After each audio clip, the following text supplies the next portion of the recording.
Railway ಸಿಬ್ಬಂದಿಯ ಬೇಜವಾಬ್ದಾರಿ. ಚಲಿಸುತ್ತಿರುವ ರೈಲಿನಿಂದ ಹಳಿಗಳ ಮೇಲೆ ಆಹಾರ ಎಸೆದ ಸಿಬ್ಬಂದಿ. Video viral. ನವದೆಹಲಿಯಲ್ಲಿ ಚಲಿಸುತ್ತಿರುವ ರೈಲಿನ ಬಾಗಿಲ ಬಳಿ ನಿಂತ ಪ್ಯಾಂಟ್ರಿ ಸಿಬ್ಬಂದಿ ಮಾರಾಟವಾಗದ ನೂರಾರು ಆಹಾರದ ಪೊಟ್ಟಣಗಳನ್ನು ಯಾವುದೇ ಹಿಂಜರಿಕೆ ಇಲ್ಲದೆ ಹಳಿಗಳ ಮೇಲೆ ಎಸೆಯುತ್ತಿರುವ ವಿಡಿಯೋ ಸಾಮಾಜಿಕ ಜಾಲತಾಣಗಳಲ್ಲಿ ಭಾರೀ ಆಕ್ರೋಶಕ್ಕೆ ಕಾರಣವಾಗಿದೆ. ಆಹಾರ ಹಳಸಿ ದುರ್ವಾಸನೆ ಬರುತ್ತಿದ್ದ ಕಾರಣ ಪ್ರಯಾಣಿಕರು ಖರೀದಿಸಿರಲಿಲ್ಲ. ಇದರಿಂದ ಉಳಿದ ಆಹಾರವನ್ನು ಸಿಬ್ಬಂದಿ ರೈಲಿನಿಂದ ಹೊರಗೆ ಚೆಲ್ಲಿದ್ದಾರೆ ಎಂದು ವರದಿಯಾಗಿದೆ. ಸ್ವಚ್ಛ ಭಾರತ್ ಅಭಿಯಾನದ ಬಗ್ಗೆ ಪ್ರಯಾಣಿಕರಿಗೆ ಜಾಗೃತಿ ಮೂಡಿಸಬೇಕಾದ ರೈಲ್ವೆ ಇಲಾಖೆಯ ಸಿಬ್ಬಂದಿಯೇ ಈ ರೀತಿ ಕಸವನ್ನು ಹಳಿಗಳ ಮೇಲೆ ಎಸೆಯುತ್ತಿರುವುದು ಸಾರ್ವಜನಿಕರ ತೀವ್ರ ಟೀಕೆಗೆ ಗುರಿಯಾಗಿದೆ.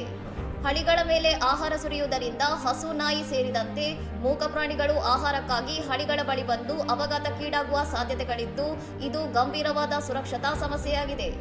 ಆಹಾರದ ಅಪವ್ಯಯ ಮತ್ತು ಪರಿಸರ ಮಾಲಿನ್ಯದ ಈ ಕೃತ್ಯದ ಬಗ್ಗೆ ನೆಟ್ಟಿಗರು ವ್ಯಂಗ್ಯವಾಗಿ ಪ್ರತಿಕ್ರಿಯಿಸಿದ್ದು, ತಪ್ಪಿತಸ್ಥ ಸಿಬ್ಬಂದಿ ಮತ್ತು ಸಂಬಂಧಪಟ್ಟ ಕಾಂಟ್ರಾಕ್ಟರ್ಗೆ ಭಾರೀ ದಂಡ ವಿಧಿಸುವಂತೆ ಒತ್ತಾಯಿಸಿದ್ದಾರೆ. ಘಟನೆಯನ್ನು ಗಂಭೀರವಾಗಿ ಪರಿಗಣಿಸಿರುವ ರೈಲ್ವೆ ಇಲಾಖೆ ತನ್ನ ಎಲ್ಲ ವಲಯಗಳ ಸಿಬ್ಬಂದಿಗಳಿಗೆ ಆಹಾರ ವಿಲೇವಾರಿ ಮತ್ತು ಪ್ರಾಣಿಗಳ ಸುರಕ್ಷತೆಯ ಬಗ್ಗೆ ಕಟ್ಟುನಿಟ್ಟಾದ ಸೂಚನೆ ನೀಡಿ ಜಾಗೃತಿ ಮೂಡಿಸಲು ಮುಂದಾಗಿದೆ. ಇನ್ನಷ್ಟು ಸುದ್ದಿಗಳಿಗಾಗಿ ನೋಡ್ತಾ ಇರಿ ಸೌರಂ ಟಿವಿ.